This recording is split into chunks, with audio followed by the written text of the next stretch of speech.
வணக்கம் நேர்களே. இது பெற்றோர்கள் எல்லாரும் பார்க்க வேண்டிய ஒரு வீடியோ உண்டு. இது இப்போ யூஎஸ்ஏல வெர்ஜீனியான்ற இடத்துல ஒரு 50க்கு மேலே, அதாவது 80 பிள்ளைகளை இப்படி ஐஸ்கிரீம் ட்ரக் வந்து கடத்திட்டு போயிருக்கான். ஸோ இது புதிதல்ல, பட் ஆனால் இப்போ ஒரு ட்ரெண்டிங்காக இப்போ இந்த நியூஸ் வந்து நிறைய பேர் வந்து போஸ்ட் பண்ணுறாங்க. ஏண்டா ஐஸ்கிரீம் ட்ரக்கால் வந்து பிள்ளைகளை வந்து குயிக்காக வந்து ஈர்க்கலாம். ஏண்டா பிள்ளைகளுக்கு விருப்பம் அந்த மியூசிக், ஐஸ்கிரீம் ட்ரக். இப்போ காசு கேட்டோன்னா டக்குன்னு அம்மா பெற்றோர்கள் கொடுத்துட்றது. அவங்க அதை வந்து ஒரு இதாக யூஸ் பண்ணி பிள்ளைகளை கடத்துகிறாங்க. ஸோ ரொம்ப கவனமாக இருங்க பிள்ளைகளை. ஈவனில் இது யூஎஸ்ஏல நடக்குதுன்னு நாங்கள் நினைக்கிறோம், பட் ஆல் ஓவர் வேர்ல்ட்லேயும் வந்து இன்றைக்கி பிள்ளைகளை கடத்துறது டிஃப்ரெண்ட் டெக்னிக் யூஸ் பண்ணுறாங்க. ஸோ வெர்ஜீனியா யூஎஸ்ஏல வந்து இப்படி ஐஸ்கிரீம் மூலமாக தான் பிள்ளைகளை கடத்துகிறாங்க.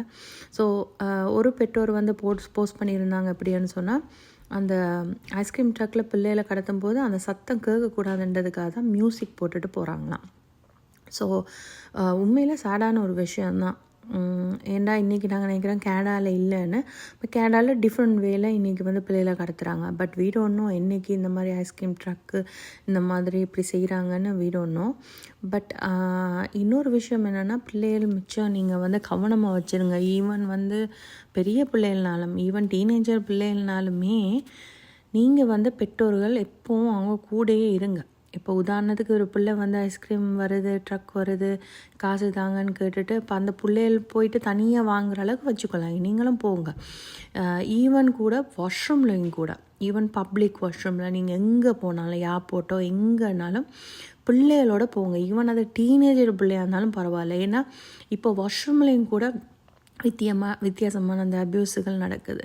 ஸோ அதனால் பிள்ளைகளை வந்து டீனேஜர் ஆகிட்டு சமாளிக்குங்க அப்படின்னு நீங்கள் நினைக்காதீங்க. பெற்றோர்களாகி நீங்கள் தான் வந்து அந்த பிள்ளைகளை பாதுகாக்கணும். இன்றைக்கி எந்த ஒரு இடத்துல இருந்தாலும் நீங்கள் அவங்களோட பக்கத்துலேயே இருங்க. அது மாதிரி ஒரு பாதுகாப்பு எதுவுமே இல்லை. ஸோ பிள்ளைகளை தனியாக விடுறதால தான் இந்த மாதிரி நிறைய இந்த மாதிரி கடத்தல்கள், இந்த மாதிரி பிள்ளைகள் மிஸ்ஸிங் நிறைய கேஸ்கள் நடக்குது. ஸோ மிக ஜாக்கிரதையாக இருங்க. உங்களோட பிள்ளைகள் உங்களோட கையில் தான். ஸோ நான் டிக்டாக்கை திறந்த உடனே வந்து நிறைய இப்படியான வீடியோஸ் தான் நிறைய வருது. ஏன்னா இப்போ யூஎஸ்ஏல வெர்ஜீனியா என்ற இடத்துல இது வந்து ரொம்பவுமே வந்து பிரசித்தம், அதாவது ரொம்ப ட்ரெண்டிங்காக போய் கொண்டிருக்குது இந்த நியூஸ் வந்து. ஏண்டா பிள்ளைகளை இப்போ வந்து தொடர்ந்து இப்படி கடத்துகிற விஷயம். So not only USA Virginia, இன்றைக்கி ஆல் ஓவர் வேர்ல்ட்லேயும் இந்த நடக்குது. நிறைய பிள்ளைகள் இப்போ வரைக்கும் நிறைய பிள்ளைகள் காணாமல் போய் கொண்டிருக்கு. இப்போ நான் காய்ச்சி கொண்டிருக்க நேரமே ஒவ்வொரு நொடி பொழுதுலையும் ஒவ்வொரு பிள்ளைகளும் காணா போகிறதாக அந்த அறிக்கைகள் விட்டுருக்குறாங்க. ஸோ மிக கவனமாக இருங்க பெற்றோர்களே. அதுக்காக பிள்ளைகளை 24 மணி நேரமும் நாங்கள் பாதுகாக்க முடியாது. ஸ்கூலுக்கெல்லாம் தனியாக போயிட்டு வர்ற அளவுக்கு அவங்கள நாங்கள் பழக்கத்தான் வேணும். ஏன்னா அப்போந்தான் அவங்களுக்கு ஒரு செல்ஃப் கான்ஃபிடென்ஸ் வரும். பட் இருந்தாலும் நீங்கள் வந்து அந்த பிள்ளைகளை வந்து கொஞ்சம் கண்காணித்து கொண்டு இருங்க.